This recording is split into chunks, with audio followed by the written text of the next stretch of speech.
So hello and welcome. I'm Frederick Dunn, and today is December the 6th, Wednesday. Freezing cold outside, so today I thought would be a great opportunity to do maybe an average honeybee worker sketch. And I'll go over the materials and how I did this. Of course, there's a video camera pointing straight down at the table so you can see what I see and see what I'm doing. I have a kneadable eraser. I have a nib for smudging around the graphite that I'm going to use, and this is 220 grit sandpaper that you can sharpen your pencil with. And we're using graphite, and of course you can just use a knife to cut your pencil and make a sharp point. I'm going to talk to you just briefly about the equipment, the tools, and the paper that I'm using. I like to use paper that has a nice tooth to it, heavy paper. This one's heavyweight multi-purpose paper, but it's only 9 inches by 12, so we're going to go 11 by 14. I want to go a little larger than that. This is 60-pound paper, and of course it's made in the United States. And we're going to peel that off and get started with the pencil sketch. Just to test out the depth of the tooth, I did some Cray-Paw here, which is an oil pastel. Just scribbled on it, and it holds really well. So you could do this with crayons, you can use Cray-Paws, you can use oil pastels, oil pencils, anything you want to try. I highly recommend that you take your sheet of paper and tape it down to something like this piece of masonite. The reason you do that is, and I'm using gaffing tape, if you ever have to move it or put it away while you're working on it, you won't be messing up the edges of your drawing. You can put it on your lap, you can tilt it up for a sight-size drawing, and you have lots of options. This is my reference piece here. You can get an outline anywhere, find a book, go online. You can even trace it if you're not confident in your sketch artist skills, and get your layout going. But having a reference, a simple reference, is pretty important if you're not able to work straight from your imagination. And we'll just talk a little bit about honeybees here while I sketch this out. So of course, now my drawing, don't get your expectations up. It's not going to be picture perfect. In fact, you know what? I highly recommend, if you're sketching out a honeybee or anything else for that matter, use a reference just to remember that you don't, make sure you don't forget anything. And the other part is, that's the starting point. Proportions are kind of important, but you know what? You should just have fun sketching and do it as often as you can, by the way. The more you do it, the better you'll be at it. So today it's a honeybee, specifically a worker honeybee. And worker honeybees, of course, they're the main brace of the hive. And if you don't know this already, honeybees are social. They can't live by themselves. So they are very interesting animals. They also live in a perennial nest, which means that right now, with all the snow outside, the bees here are in a state of torpor. They're inside their hives, all clustered together, and they're getting through the beginnings of winter so far. Now they're insects, of course, and they have 3 main body parts. So that's where I started. Started with the head, which is where all the thinking happens, all the navigation, all the neurons report there. Then that middle section looks kind of like a out-of-shape egg there. That is the thorax. And that thorax is full of musculature, it's the powerhouse, you would say, like the engine compartment. And then, of course, this last section here is the abdomen sticking off the back.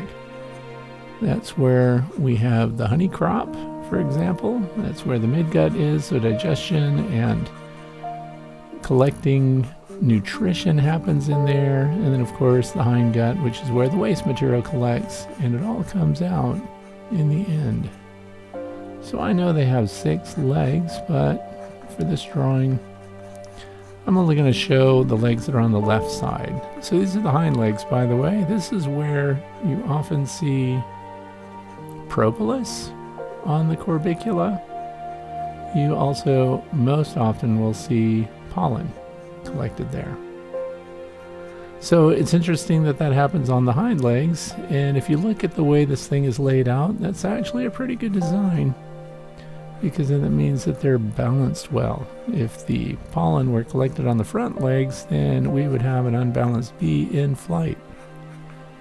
And I know that they have wings. I'm going to get to that in a minute, but I'm just sketching out just the basic parameters: legs, abdomen, thorax, head. And you can learn some of the basics about bees here.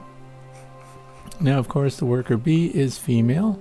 There's another female in the hive, and that would be the queen, but she doesn't go out and forage for resources. In fact, the queen bee, and there's generally just one queen bee in a honeybee hive, and these foragers have to go out and get resources and risk their lives, of course, to bring those resources back to the hive and share it with the rest of the colony of bees. There are normally thousands of honeybees in a hive, and so I already mentioned that this is a female, it's a worker. There are also males, and they are drones, and those are needed for mating. Now, I drew these little half circles on the sides of the abdomen there. Those are spiracles. We'll talk more about those a little later, but I wanted to just sketch them in so I don't forget. Now, I'm just using 1 grade of graphite here, and it's really soft, a little softer than a 2B. Now, you might be thinking, wow, those wings really look long. And honeybees have 2 sets of wings. So in other words, 2 wings on each side, and they connect together in flight. So there are little hairs that are very stiff, and they wrap around a little trough area between the 2 wings and make them function as one. And then there are little circulatory veins going through the wings, which are translucent. And those are very critical when this little female bee is developing and those wings are soft. There is blood pressure that goes through those little veins and causes those wings to extend out fully. Then they dry and they're rigid, and they can't make new wing material throughout their life. So when you see a honeybee, look at the edges of their wings and see if she's not an older bee. You might see edges worn off because, as I mentioned, they can't grow any new parts once they've emerged from their pupa state and they go into their adulthood. So once again, we're up here on the thorax, and now I'm connecting to the head. There's this tissue that connects the head to the thorax. Sometimes when you look down on the top of your honeybee and they're working and tilting their head forward, you'll see a little off-white material there, and that's the connective material I've drawn there. That's what holds the bee's head onto her thorax. Now, big part of the communication for the worker honeybee are the antennae. And I want you to notice something about this. For those of you who are learning now to sketch a bee, look at where the antennae attach to the front of the head. Often people just stick them right on top of their head, but that's not where they come out. So if you look at the position of the compound eye that we're looking at on the left there, look where the antenna attaches, right at the bottom portion of the compound eye. So it's kind of a good reference point. The other thing is the length of those wings. They look large because I've run them straight up in the air. If you kept them connected and angled them down to the abdomen, they would fully cover the length of the abdomen. So it's kind of a good scale reference point here. I'm shading in the compound eye. They have 5 eyes, by the way, 2 big compound eyes. And these are the ones on the sides, and they have over 2,500 lenses on them. And then there are 3 simple eyes that are at the top of the worker's head here, and they won't show because there will be a lot of hair. So we're doing the understructure. What do the bees have that keep them rigid, that keep their bodies strong? They don't have bones. They have an exoskeleton. So all the components of their body, their legs, they have to be hinged, or there have to be plates that overlay one another so that they can have movement. And then through the exoskeleton, similar to tendons, you have muscles that are attached that pull and help the bees move and do all the things they need to do. Now I'm just trying to get some highlights here on the legs. They're covered in what's called a cuticle, which makes them look kind of shiny. And then here's the mandible. There are two mandibles, of course, one on the left and the right, and they come together, and I've drawn the proboscis there a little below the mandible. But normally when that proboscis swings forward, the mandibles would be on either side of it to hold it together. Because through that, if you notice at the very end, at the bottom there, the tongue extends, and it's pretty feathery, pretty hairy. In fact, honeybees are pretty hairy themselves. They have hairs all over their body. They have hairs on their eyes, by the way. They also have hairs, very tiny ones, on those translucent wings. And you might be wondering, how many hairs do they have? Well, they say that they have over 3 million hairs on their body. And they're not the same everywhere. So the hairs on the eyes might be different from the tiny hairs that are on the antennae, which would be different from the little feathery hairs which are on the tongue, which help them take up nectar and water and even honey in some cases. So the bees' body parts all have very specific functions, including the hair. So the head that we're working on here has the mandibles. So what do they do with their mandibles? Well, for one, they can't put them away. Their mandibles are always sticking out. So they tend to bring them together in front, but they have to open them up so that proboscis can swing out there. And the very first thing they probably use their mandibles for is coming out of their pupa state. They chew off their wax capping and they emerge as a fully grown adult bee. So there are no baby bees, really. By the time they emerge from their cells, they're fully formed. They're adults. They have their wings. And they can't fly right away. They have to mature, so they have jobs inside the hive at first while they finish their maturation process and while their bodies harden up. And so they start as cleanup bees. They clean out cells. They attend to other developing larvae inside the hive. They become nurse bees. So it's interesting, all the jobs that they have. And eventually, as they progress through the hive, doing all these different jobs, they will end up going outside. So you might be thinking, well, haven't they been outside at all? Well, not while they're young. That's one of the ways that we protect the hive from disease, for example.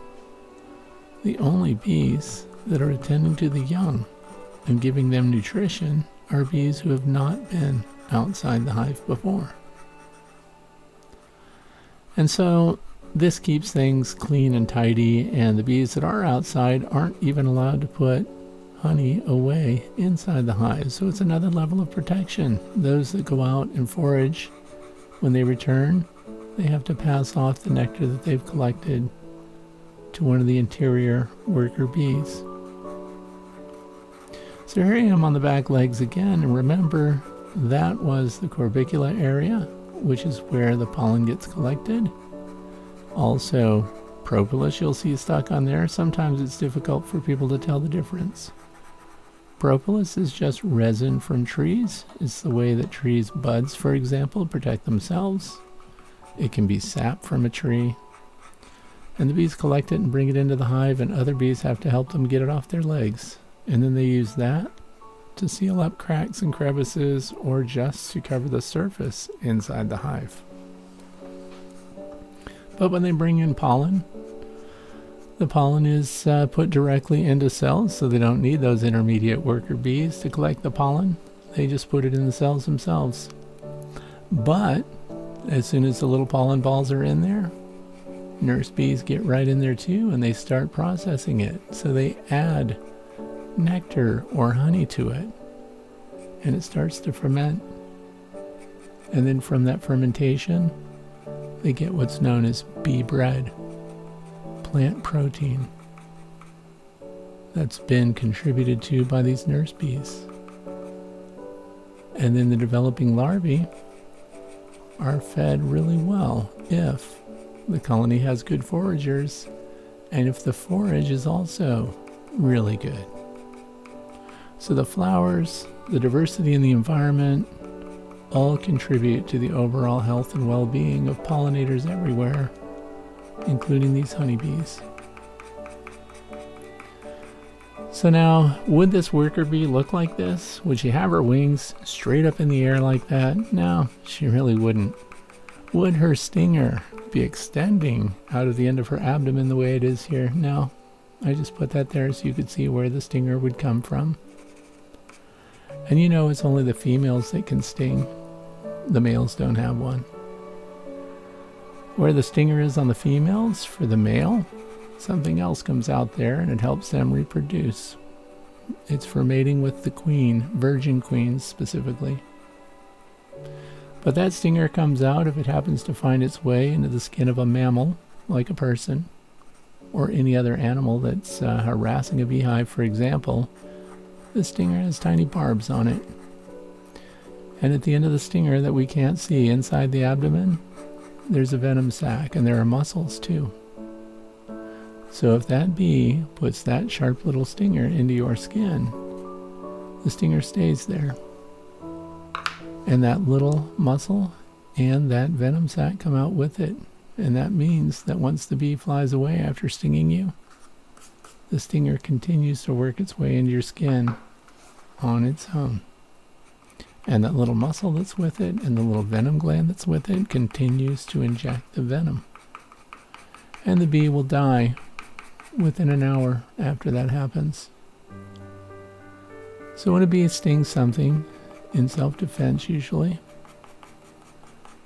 the bee that stings will die. So it's a good idea not to bother bees. The good news is they're not very prone to sting you when they're out on flowers, or when they're at the edge of a swimming pool, or when they're at the edge of a puddle somewhere getting a drink in spring. When they're out foraging, they're actually very passive. The place that you might find bees becoming defensive and delivering that sharp little stinger would be at the hive itself, or a cavity in a tree where the bees live. That's their natural habitat. And we do have bees living in trees, in the woods, at the edge of meadows, wherever there's a hollow tree that's suitable for bees to move into it. They do occupy that, and we call those colonies feral. They're actually not wild bees. We refer to them as feral because Apis mellifera was brought here by people. And some of them get away when they swarm out and they start their own colonies. And those would be the feral colonies. So what I'm doing here is just giving shading to the abdomen of this bee. And notice that each of these plates overlays the other. Now I might have exaggerated the contours a little bit here, but this is how your bee respirates. So when you're looking at the abdomen of a honeybee or a wasp, for example, you see this abdomen expanding and contracting, extending and being drawn back. And this expansion and contraction even happens diametrically. All these plates overlay one another and facilitate that. And the little holes along the side there, those spiracles, are where the air is drawn into the honeybee. That's how they breathe. And there are little valves inside their abdomen as well that help with their circulatory system. So they're not just breathing while their abdomen expands and contracts, but they are circulating hemolymph, which is the blood for the bees. Now you normally would not be able to look at the side of a bee and see spiracles like that. I drew them in so that I would be reminded to talk about them. And of course we're sketching in hairs. If you think I'm going to draw 3 million hairs on this bee, you've got another thing coming. I'm definitely going to quit on that. And then we get on the thorax where there's lots of hair, and what doesn't show here is that those hairs have split ends, or they're branched hairs, so that they can take up as much surface area as possible. And the bees use their hairs to collect pollen when they land on different flowers that have pollen sources that they need. Sometimes they go to a plant for pollen, other times they go for nectar, sometimes for both. So an example of a plant that a bee would fly to for both pollen and nectar would be, let's say, a dandelion. Let's say asters. Let's say goldenrod, pollen and nectar. But for example, if you see a honeybee on a milkweed, it's not there for pollen. It's only getting nectar. On the other side, you'll see honeybees sometimes going to ragweed and plants like that. And with the ragweed, they're only getting the pollen. How do you know that when you look at them? Well, if you look at my little worker bee here, its tongue is extended. If it were on a tree, if it were on a flower of any kind, and that little proboscis does not extend and the tongue doesn't come out, it's not getting nectar. It's only getting the pollen. Now that proboscis that's extended there does not retract up inside the bee's head. It actually folds back under its head. If you watch a bee from the side, you'll be able to see it when it hovers over a flower, bending its proboscis back when it doesn't need it, when it's in flight, for example. On the other side of that, though, when a honeybee that's foraging flies up to a flower that it knows is going to give it a reward in nectar, you'll see that proboscis swing forward and the tongue will start to come out before it even lands on the flower, because it already knows what's there because it's been there before. Honeybees that fly to flowers and find resources take those resources back to the hive. And then when they get inside the hive, there are other foragers waiting, wanting to know, what did you get? And more important than that, if it's something good, how do we find it? So the forager that's been out that found a resource that is in a sufficient quantity to benefit the hive, they do a waggle dance. And when they're doing that waggle dance, other bees are paying attention. They do their waggle dance in the dark. And the bees that are around the waggle dancer stick their antenna out, and they put their antennae in very close contact with the dancing bee. And they get information from that bee about the location relevant to the sun. Now I can hear my chickens outside squawking because, wouldn't you know it, a Cooper's hawk just flew through and they're not happy about it. The good news is my chickens outsmart these Cooper's hawks over and over again, but it still doesn't mean they're happy to see it. I think that stinger is a little too fat, so I'm going to narrow it down. We want it to be able to get into the skin, and it can't do that if it's dull. But once bees smell the resource that a bee on the dancing floor, the resource has, for example, if it's pollen that happens to be particularly good, or if it's nectar, they'll even stick out their tongues and sample some of the nectar. And if they like what they're tasting, that waggle dance gives them the information they need, distance and direction, to get them very close to the actual source where that came from. And once they get to that source, they'll have their antennae out again and they'll be smelling it to see if it's what was brought into the hive that they had an interest in. And then they'll continue to fly back with those resources until the day is done and it's too dark to fly or too cold to fly, or if it rains, or if the resource is ended. In other words, there's no more left. So bees collect pollen for their brood, they collect nectar for their carbohydrate resource, and every spring they're trying to store away enough of those resources to get their colony through winter, which is what's happening right now. And these little worker bees are how that happens. So you might wonder, and this is a great generalization, how much honey does one of these little worker bees produce in its lifetime?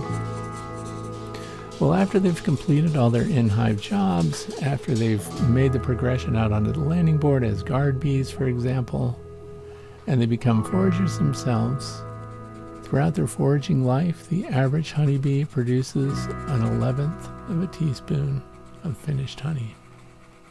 That means, simple math, 11 worker honeybees produce 1 teaspoon of honey as their life's work.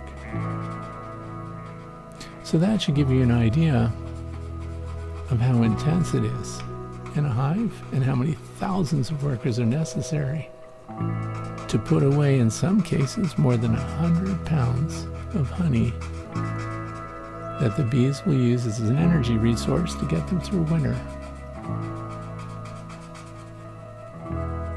So forage, the environment, the quality of forage, all are very critical for your bees. So if you don't have bees, but you're thinking, wow, I'd really like to help those out. Maybe I'd like to help out bumblebees as well, or other native bees, because the honeybee, let's face it, is not native to the United States. So if you want to support bees, look into pollinators. Look into nectar resources, nectar producing plants, or in some cases trees that produce flowers that also generate a lot of nectar and pollen for the bees. There are pollinator friendly trees. Basswood, for example. So while you learn to sketch out insects that you find, you could think about their lives and how important they are to us and how important we are to them, possibly, if we care enough, to clean up the environment, to create some forage diversity, to plant the things that matter to wildlife. It all ultimately benefits all life.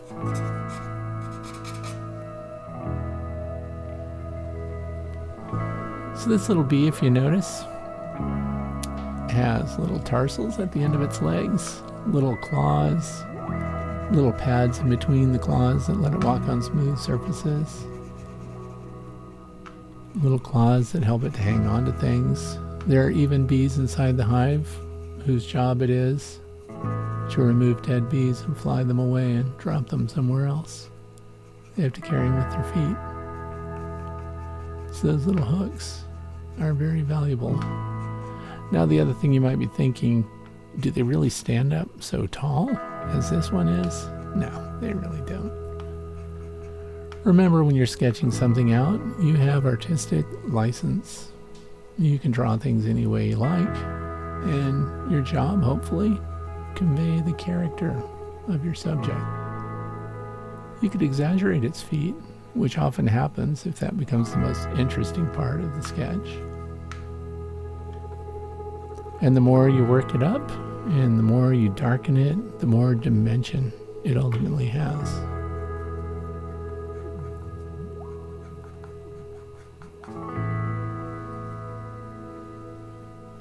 So worker honeybees. We probably should do a queen bee. Probably should also illustrate a drone at some point. Talk about those maybe. That would depend on whether or not you consider this kind of a video valuable. So if doing a sketch and talking about bees while we make the sketch is interesting to you, you're going to have to let me know. I did this one because at least 2 people told me that they thought that would be a great idea. And it doesn't have to be a pencil sketch. You can also, after you finish sketching this in with your graphite, you can bring in markers. You can use pen and ink. You can make it even darker. The higher contrast you get, the more form you'll notice. And the more dimensional it will look. I was almost going to say realistic, but let's be honest, there's nothing realistic about this bee. But it is fun, and it makes you think about how they're made, what the function is. So I hope we accomplished that with this one. The main parts of the bee, so if you're learning about them, then you understand that we have a head and a thorax and an abdomen. For example, have you ever looked at a spider?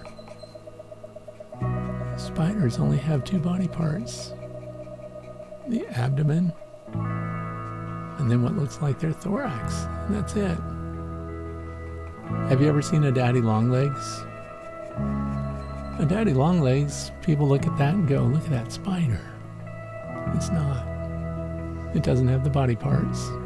A daddy longlegs has one body part, and then the legs are attached to it. It's very interesting once you start to look at things. And when you take the time to draw something, to sketch its details, if it's holding still long enough for some reason, then you really begin to ask questions about, why is it shaped like that? Why does it have this body part? The carbicula, the hind legs here, can carry 30% of this bee's body weight in pollen alone. But if you add nectar to that, more than 50% of its body weight is added when they're bringing pollen and nectar back to the hive. So these workers need to really be healthy. They burn lots of calories even while they're doing their work, so it's not 100% gain. You might wonder, well, how far can they fly to forage for these resources? Well, they can go for miles. But remember that the farther they have to go, the more energy and resources are expended to get to the new resources. So they much prefer to forage closer to the beehive.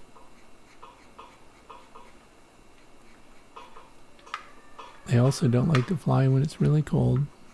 They don't navigate well when it's dark, of course. So they fly during the day. You're more likely to see a honeybee out foraging between 10 a.m. and on a nice hot day right up until sunset. They don't like to go out early in the morning unless they already know there's a resource waiting for them. And if there is, they'll even fly out when it's pretty darn cold.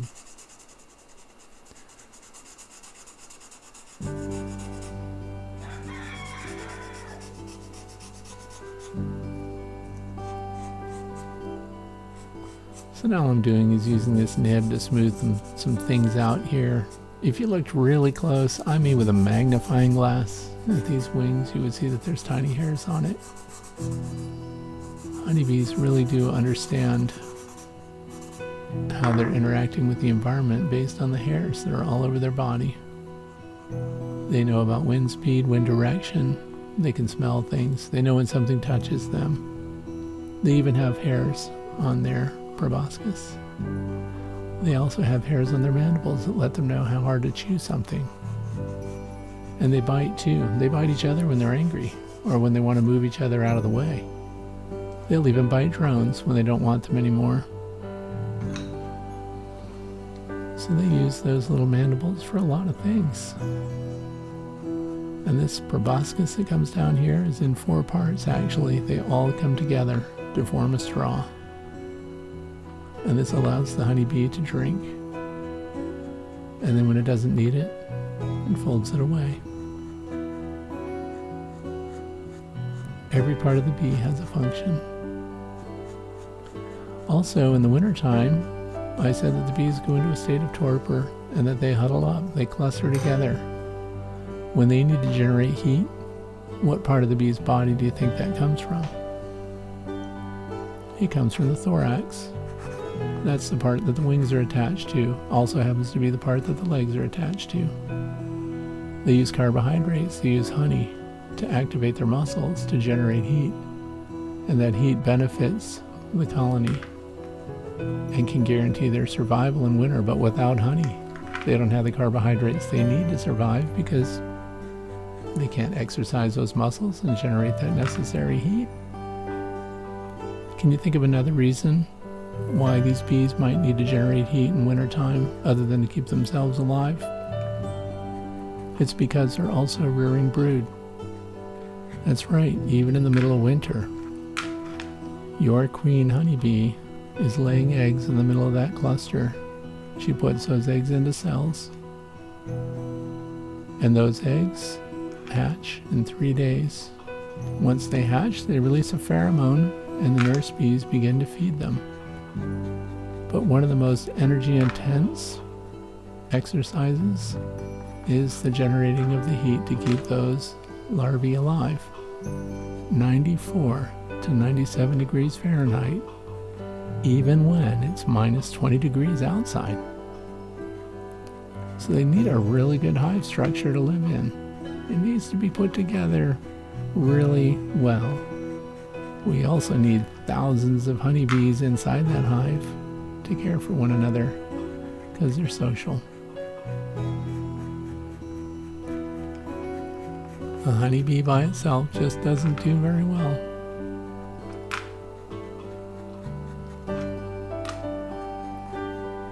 I'm just reinforcing some of the details here, sharpening things up, making it look a little bit shiny on the legs. And I hope that maybe you enjoyed a little bit of this. I don't know. And you could just keep working this up for as long as you want. Of course, I signed it here. I might scan this and put it on a t-shirt or something. You never know. But I hope you enjoyed watching this video about sketching a worker honeybee.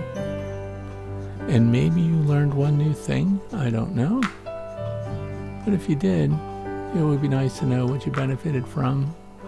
I'd like to see your comments down below. And then maybe on the next slow winter day, we'll produce another art-related video. If you want to know about any of the tools that I use here, they will be down in the video description.